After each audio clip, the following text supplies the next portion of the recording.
So I want to spend some time here, Tommy, with you. I want you to walk me through the process of what you did with Jade here. Okay.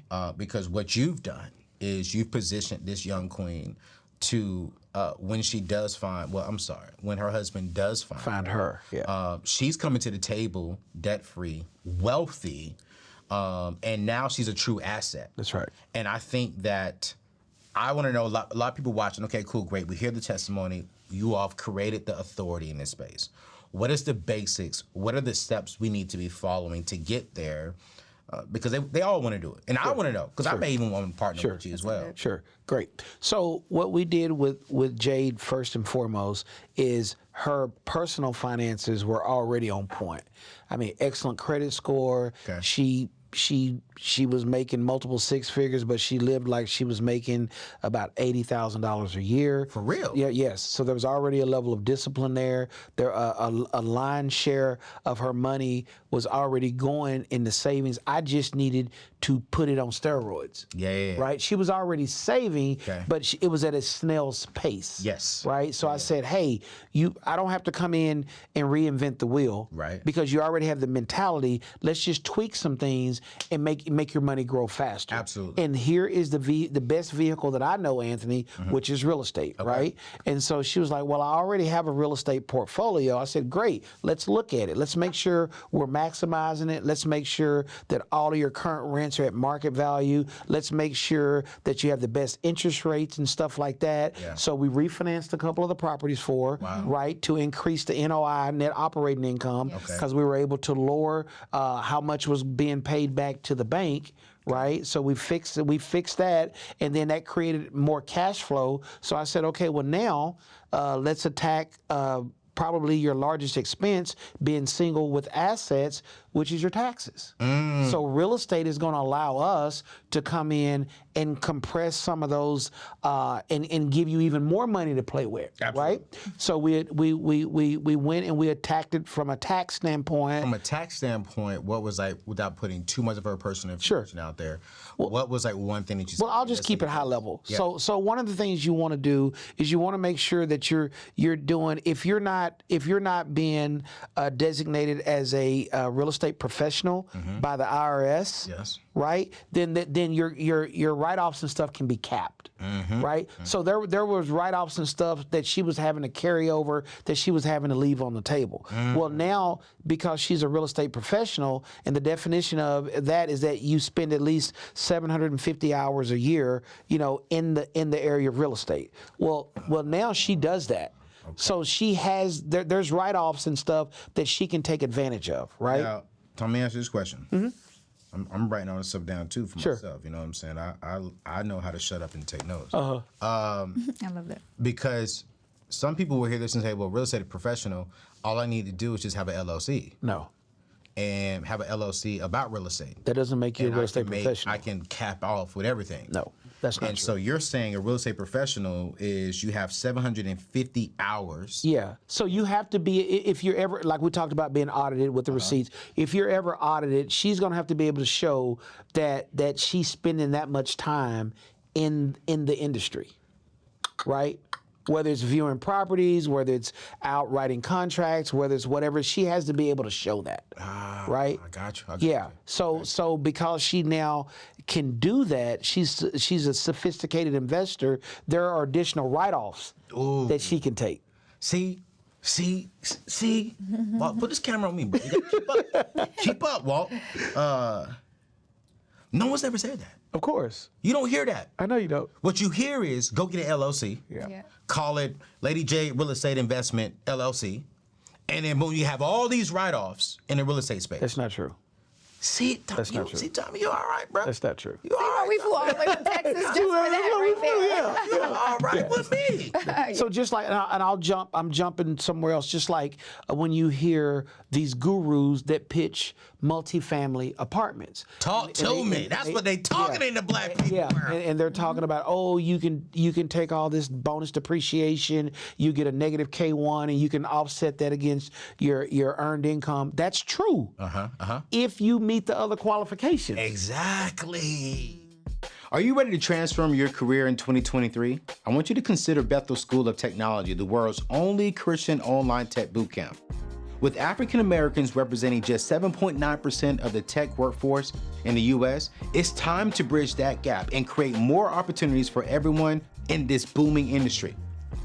Bethel Tech is committed, and I mean this, they're committed to providing accessible, lucrative, and fulfilling tech careers for all individuals. In their comprehensive 9-month program, you'll master essential skills to kickstart your technology career today. The earning potential is crazy impressive. Indeed reports that software developers in the US earn on average about $103,000 per year. What? Choose from programs like cybersecurity and UI UX design and ignite your tech career with passion and with purpose. Forget about accumulating and racking up debt and invest just 9 months to revolutionize the next 9 years of your professional life. Embrace your potential with Bethel Tech and achieve your career aspirations today. Hey, visit anthonyoneal.com/Bethel or click the link in today's show notes to register and take the first step towards a bright future in technology. Hey, talking about a bright future, let's get back to today's show. So I have doctors that are investing, 6 figures, hundreds of thousands of dollars into some of my multifamily deals, and I tell them you need to consult your CPA and your tax professional because you're going to get a negative K1, but you may or may not be able to take all these write-offs. No, that's facts. That's facts. That's facts. Now, I'm going to give you this, but I don't want you investing because of this one thing. There are tons of benefits to invest in real estate, but I don't want you saying, well, I did that $500,000 investment. Now I got this negative K1 for $350,000, but I was told I can't offset my $1.6 million income because I'm a brain surgeon. Bro, listen. Tommy, you talking. I'm serious because it's like when I was blessed to come into where I'm at now, my CPA and my financial advisor said, "Hey, man, if you want to work with us, we're going to be very honest with you." I was like, "What's up with that?" We're going to do things legally, ethically, and morally. That's right. And because of who you are spiritually, and that's right. Extra careful about that. Good for you. So she's like, I'm sorry. There's going to be certain things that you just can't do. You can't do because of we want to make sure that if you are audited, we want to make sure that you can go home and go to sleep and know that we've done everything correct. And I hear so many people talk about that negative K1. I hear so many people talking about you can write off, 100% of your car, like in our spaces. And I'm like, yo, there's truth to it. Yeah. But are you following all the guidelines legally, ethically, and morally to do it? Anthony, I don't look good in orange. I don't look good in orange. Listen, man, I don't look good. Listen, I don't look good in orange. I'm scared as hell as on orange. You put me in orange, man. Listen, so, I'm not. So what you have to. Scripture says, the Bible says, there's safety in the multitude of counsel. Right. So you have to have counsel people around you that are very proficient in their area, and then you, Anthony or Jade or Tommy, you have to be the conductor. Yeah, the financial conductor. Yeah. So you tell the flutes when to come in, the drums when to come in.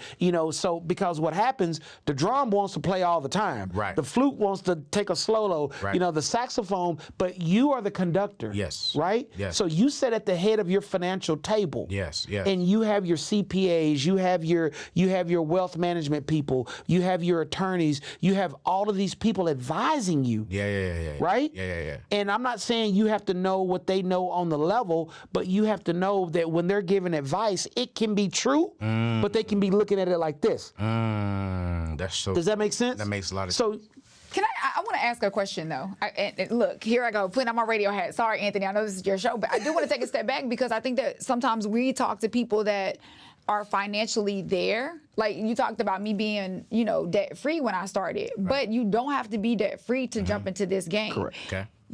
What about the people that cannot hire an attorney? What about the people that, you get what I'm saying? Because that to me is where the hole comes in.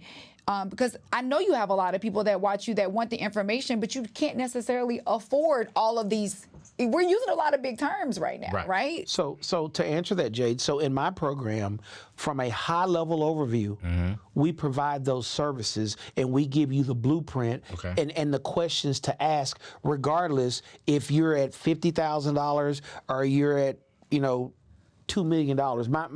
okay, let me give you the bandwidth Right. of my students. Yeah. My smallest student from an income standpoint, Okay. from an annual income, is a school teacher. She makes $53,000 a year. Okay. My biggest student is an attorney that makes right around $2 million a year. Okay. And everybody in between. And let's go down to that $53,000 school teacher. Because I think a lot of my average person who follows me is going to be in between $60,000 and like $80,000. Sure. And there probably are at about in between $15,000 to $25,000, $30,000 worth of debt. $53,000 a year, they're not investing a lot because $53,000 a year gross is going to be about $38,000 net. How are they winning? So here's how they win. The first thing they do, Anthony, is you buy what you can until you can buy what you want. That's good. That's number one. Now, when you say buy, are they investing partially? Or are they buying a home? No, their first investment needs to be where they lay their head. I got you. Right? Okay. All right. They need to buy, in my humble opinion, because of the forced savings mechanism, the appreciation that comes with it, and also the write-offs. Yep. Right. Yep. So when you look at your mortgage, you look at there's interest, there's principal, there's taxes, there's insurance, and there's private mortgage insurance. Those are the 5 components, right? Yep. Typically on a government mortgage. Let's just say if their income is between 50 and 80. That's I know. FHA loan? Yeah, that's a FHA loan all day. I know Dave says save until you get to 20%. I don't. No. Okay, good. I'm glad you don't, and I'll tell you why I say don't do that as a mortgage professional of 25 years. Because typically the average income increases 3 to 5% a year. Right. Well, number one, you're not keeping pace with the housing market, and you're not keeping pace with inflation. Right. So while you're trying to save, you're making us rich as landlords. Right. I would much rather you, wherever you are right now, be a good steward, and let's stop the bleeding, and let's buy right now. Yeah. Right? I agree. Where we are. Right. I agree.